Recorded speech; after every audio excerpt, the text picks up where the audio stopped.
Hello students, me Gaurav Arora and welcome to HR classes. In the previous session we discussed about the structure of stamen and the structure of microsporangium. जैसे कि हम जानते हैं कि हमारे flower में जो मेन पार्ट्स थे, जो उसके मेजर पार्ट्स थे वो क्या थे?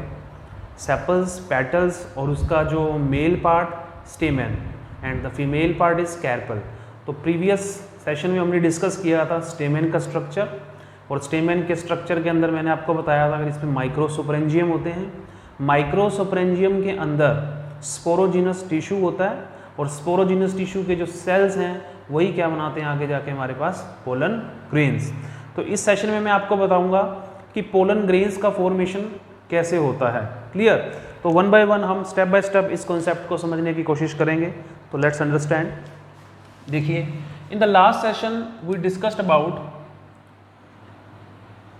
Suppose this is the stamen. Stamen के अंदर मैंने आपको बताया था कि इस पार्ट को हम बोलते थे एंथर और this part is filament. Anther and filament. फिर हमने डिस्कस किया था जब मैंने इसको सपोज करो इसको मैंने यहाँ से कट किया तो मेरे को क्या दिखता था? इस एंथर का ट्रांसफर सेक्शन मेरे को दिखेगा एंथर का. अगर मैंने इसको यहाँ से कट किया तो मैं अंदर का अरेंजमेंट देख सकता हूँ एंथर का. फिर हमने आपको बताया था कि क्या अरेंजमेंट इसका अंदर होता है.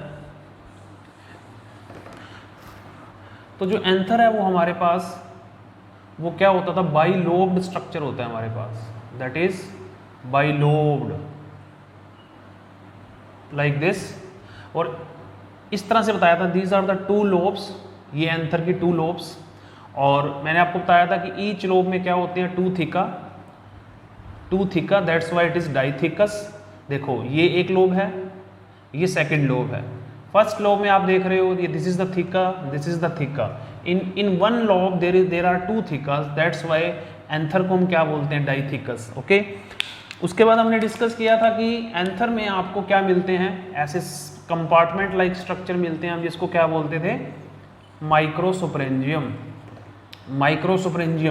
माइक्रोस्पोरेंजियम के अंदर क्या होते थे? Sporogenous tissue.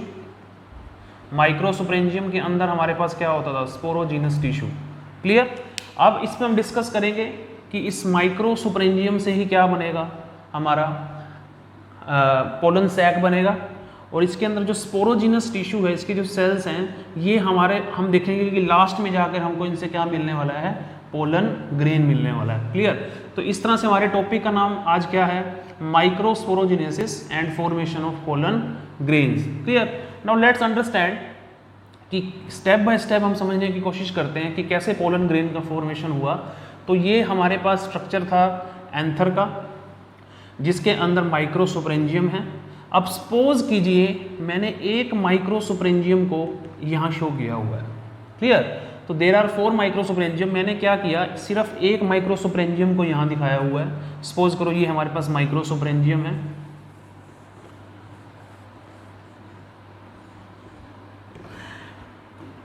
In microsporangium there is a sporogenous tissue. ये जो सेल्स आपको इसमें दिख रहे हैं, ये सेल्स क्या बना रहे हैं यहाँ पर? Sporogenous tissue. It means in the microsporangium there is a sporogenous tissue. और इस स्पोरोजिनस टिश्यू के अंदर ये जो आप सेल्स देख रहे हैं, these cells are called microspore mother cells. These cells are called microspore mother cell. Short form में हम इसको बोलते हैं एमएमसी, और हम इसको बोलते हैं पोलन मदर सेल, पीएमसी. इनको माइक्रोस्पोर मदर सेल क्यों बोला है हमने? क्लियर? देखिए, अब इनसे इन माइक्रोस्पोर मदर सेल से पहले हमारे पास हमको मिलेगा माइक्रोस्पोर्स. माइक्रोस्पोर से हमारे पास बनेगा लास्ट में पोलन ग्रेन. आगे आप क्या लिखोगे? माइक्रोस्पोर मदर सेल, यानी कि माइक्रोस्पोर बनाने वाले सेल. पहले माइक्रोस्पोर बनेगा, फिर माइक्रोस्पोर से बनेगा हमारे पास पोलन ग्रेन. क्लियर? तो ये जो सेल्स हैं वो क्या हैं? Microspore mother cell. Okay guys, अब क्या होगा? अब मैंने क्या किया? अब देखो इस पूरे स्पोरोजिनस टिश्यू में जिसमें there are several microspore mother cells, मैंने एक माइक्रोस्पोर मदर सेल्स को यहाँ दिखाया. सपोज करो this is the single microspore mother cell. जो माइक्रोस्पोर मदर सेल डेप्लॉइड है नेचर में, डेप्लॉइड, और इस माइक्रोस्पोर मदर सेल का क्या होगा? मियोसिस. अब आपको पता है कि बायो में बेसिक हमारे पास 2 टाइप की सेल डिवीज़न होती है guys, mitosis and meiosis. Mitosis में क्या होता है गाइस, जब सेल डिवाइड होने के बाद जो न्यू सेल्स बनते हैं उनमें उतने ही नंबर ऑफ क्रोमोसोम्स होते हैं जितने सेल डिवाइड होने से पहले थे। ओके बेटा, क्लियर। जैसे मान लो ये एक सेल है, इसमें सपोज करो हमारे पास 2n क्रोमोसोम है, डिवाइड होने के बाद भी इसमें कितने क्रोमोसोम मिलेंगे आपको, 2n नंबर ऑफ क्रोमोसोम। तो there is a no reduction of number of chromosome in the mitosis. और एक सेल डिवाइड होकर हमको 2 सेल्स देता है, 2 सेल्स के अंदर number of chromosome remains same, ये माइटोसिस में होता है। सेकंड डिवीजन हमारे पास होती है मियोसिस, मियोटिक डिवीजन। मियोसिस में आपको पता क्या होता है कि एक सेल डिवाइड होने के बाद जब न्यू सेल्स बनाता है तो उन नए सेल्स में जो डिवाइड होने के बाद बने हैं उन सेल्स में नंबर ऑफ क्रोमोसोम्स हाफ हो जाते हैं। ओके, जैसे सिंगल सेल से हमारे पास टोटल कितने बनेंगे, टोटल 4 सेल्स बनेंगे, तो वो 4 सेल्स के अंदर नंबर ऑफ क्रोमोसोम्स हाफ हो जाएंगे जो नंबर ऑफ क्रोमोसोम्स डिवाइड होने से पहले थे। ओके गाइज, तो इसलिए हम यहाँ पर आपको बता रहे हैं, देखेंगे कि ये हमारे पास क्या है, एक सिंगल माइक्रोस्पोर मदर सेल हमने लिया जो कि डिप्लॉइड है, जिसका क्या हो रहा है, मियोसिस। मियोसिस होने के बाद ये 4 न्यू सेल्स बनाएगा, क्योंकि मियोसिस में नए सेल्स कितने बनते हैं, 4। अब इसका मियोसिस होने के बाद 4 हमारे पास न्यू हैप्लॉइड सेल्स बने, यानी कि नंबर ऑफ क्रोमोसोम्स हाफ हो गए। इसमें 2n थे और इसमें इन 4 सेल्स में कितने आए, n, यानी कि these 4 cells are haploid in nature. Clear. अब ये जो हमारे पास 4 सेल्स बने हैं माइक्रोस्पोर मदर सेल से, ये चारों सेल क्या हैं, माइक्रोस्पोर्स। ये चारों सेल्स क्या हैं, माइक्रोस्पोर। और ये सेल्स अभी आपस में जुड़े हुए हैं, they all are connected to one another, they are associated. Clear. तो इस पूरे स्ट्रक्चर को, जिस स्ट्रक्चर में 4 माइक्रोस्पोर्स, 4 माइक्रोस्पोर्स एक दूसरे से जुड़े हुए हैं, इस स्ट्रक्चर को गाइस हम बोलते हैं माइक्रोस्पोर टेट्राड। इसको क्या बोल रहे हैं, माइक्रोस्पोर टेट्राड। ओके, फिर धीरे धीरे क्या होगा, देखो अब आप यहाँ पर क्या हो रहा है कि फ्लोवर है वो धीरे धीरे ग्रोथ कर रहा है, स्टेमेन ग्रोथ कर रहा है, स्टेमेन के अंदर जो एंथर है वो ग्रोथ कर रहा है। ओके, स्टेमेन की ग्रोथ के साथ एंथर की भी ग्रोथ हो रही है, और एंथर की ग्रोथ होते दौरान ये जो माइक्रोस्पोर्स हैं ये एक दूसरे से सेपरेट हो जाएंगे। क्लियर। जैसे जैसे हमारा एंथर ग्रोथ कर रहा है तो ये 4 माइक्रोस्पोर्स सेपरेट हो जाएंगे। देखो ये सारे माइक्रोस्पोर्स अलग हो गए, तो फाइनली हमको माइक्रोस्पोर मिल गए। ये माइक्रोस्पोर कहाँ से आए, ये माइक्रोस्पोर मिले हमको माइक्रोस्पोर मदर सेल से। तो माइक्रोस्पोर मदर सेल्स से माइक्रोस्पोर्स का बनना, ये हमारे पास सारे क्या हैं, माइक्रोस्पोर्स। माइक्रोस्पोर का बनना माइक्रोस्पोर मदर सेल्स से थ्रू मियोसिस, मियोसिस की हेल्प से, this process is called microsporogenesis. Okay, तो what is the microsporogenesis, formation of microspores from microspore mother cell, from microspore mother cell through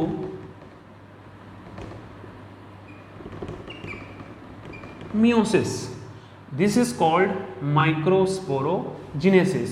Okay, अब हमारे पास finally क्या आ गए guys, microspores आ गए हैं।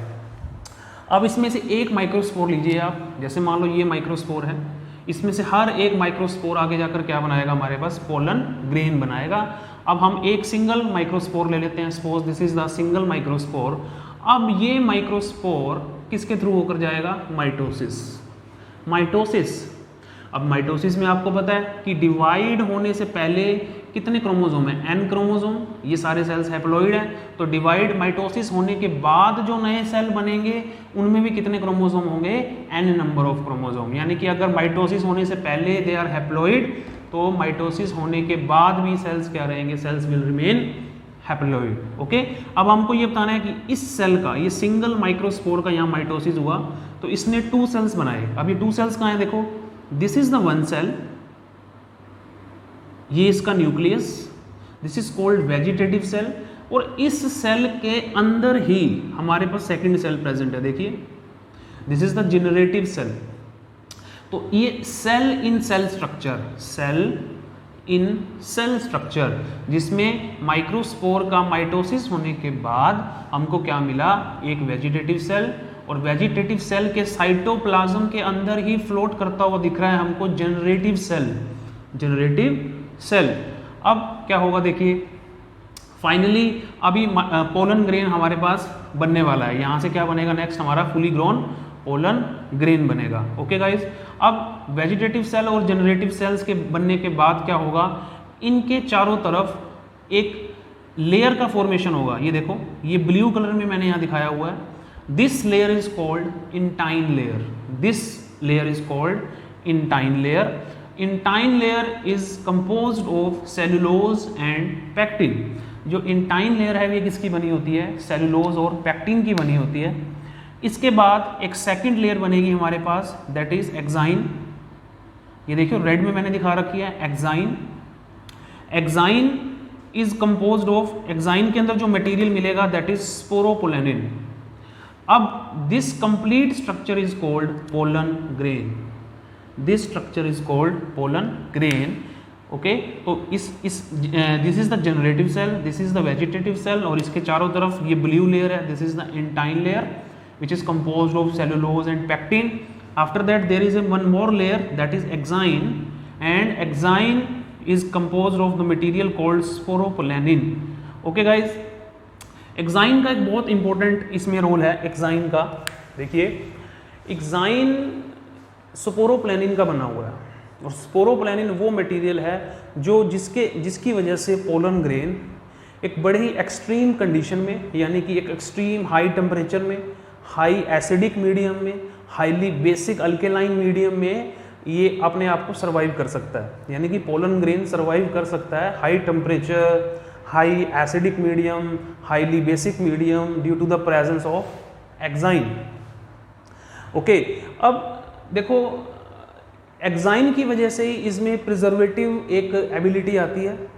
जैसे कि हम देखते हैं कितने फॉसिल्स, हम जो फॉसिल्स होते हैं वो हमको 1000 ईयर और लाखों साल पुराने हमको फॉसिल्स मिलते हैं। वो फॉसिल्स की तरह ही हमारे पोलन ग्रेन भी प्रिजर्व रह सकते हैं, क्योंकि इनके चारों तरफ किसकी लेयर होती है गाइस, एक्साइन की लेयर होती है। और एक्साइन को ऐसा कोई इंजाइम भी नहीं है जो एक्साइन को क्या कर दे, डिग्रेड कर दे, जिसकी वजह से पोलन ग्रेन क्या रहता है, प्रिजर्व। ये सारा कुछ every line is given in your NCERT book. Okay, तो ये अब पूरा स्ट्रक्चर बन गया हमारे पास पोलन ग्रेन का। थोड़ा सा मैं इसको फिर से समराइज कर रहा हूँ, लेट्स रिकॉल इट। सबसे पहले हमारे पास क्या था, एंथर के अंदर पड़े थे हमारे पास माइक्रोसुपरेंजियम। माइक्रोसुपरेंजियम के अंदर हमारे पास पड़ा था स्पोरोजिनस टिश्यू। स्पोरोजिनस टिश्यू के अंदर हमको के जो सेल्स थे जिनको बोल रहा था माइक्रोस्पोर मदर सेल और पोलन मदर सेल, क्योंकि इन्हीं से ही हमको क्या मिलेगा, माइक्रोस्पोर, और माइक्रोस्पोर से फाइनली हमको मिलेगा पोलन ग्रेन। तो माइक्रोस्पोर मदर सेल को मैंने यहाँ दिखाया, एक single microspore mother cell which is going through the meiosis. After the meiosis हमको क्या मिला, 4 haploid microspores, they all are connected, ये आपस में जुड़े हुए हैं, इसको बोलते हैं microspore tetrad. Microspore tetrad, microspore tetrad के बाद धीरे धीरे जैसे एंथर की ग्रोथ होती गई, ये माइक्रोस्पोर सारे सेपरेट हो गए माइक्रोस्पोर्स। अब इसमें से कोई भी माइक्रोस्पोर एक चूज कर लीजिए, फिर माइक्रोस्पोर का क्या होगा, माइटोसिस। माइटोसिस होने का we will get the 2 cells, one is the vegetative cell and there is a one more cell which is floating inside the cytoplasm of the vegetative cell, जो vegetative cell के अंदर ही present है, that is generative cell. After that इसके चारों तरफ एक layer बनी intine which is made up of cellulose and pectin. उसके बाद एक और लेयर बनी एक्साइन, स्पोरोप्लेनिन की जो होती है। ओके, एक्साइन जो कौन से मटेरियल की बनी होती है, स्पोरोप्लेनिन की। ओके, तो ये कंप्लीट स्ट्रक्चर क्या होता है guys, that is pollen grain. Pollen grain. अब आप यहाँ देखेंगे एक्साइन यहाँ से कॉन्टिन्यूज नहीं है, एक्साइन कॉन्टिन्यूज नहीं है, एक्साइन के बीच में छोटे छोटे यहाँ पर पोर्स हैं, this pores are called germ pore. अब यहाँ जर्म पोर क्यों है वो हम नेक्स्ट लेक्चर में डिस्कस करेंगे। तो आई होप कि जितना मैंने आपको समझाना चाहा आपको सब अच्छे से समझ आ गया। Guys if you like this video तो प्लीज़ मेरे चैनल को सब्सक्राइब कीजिए, और इसका बेल आइकन दबाइए ताकि आपको आगे नोटिफिकेशंस मिलती रहे। तो मैं इस चैप्टर को पूरा कंटिन्यू करूँगा। ओके, इसके बाद मैं आपको जर्म पोर की क्यों है इसके बारे में बताऊंगा, और कुछ बातें और हमारे पास पोलन ग्रेन से रिलेटेड है, that we will discuss in the next lecture. Thank you very much.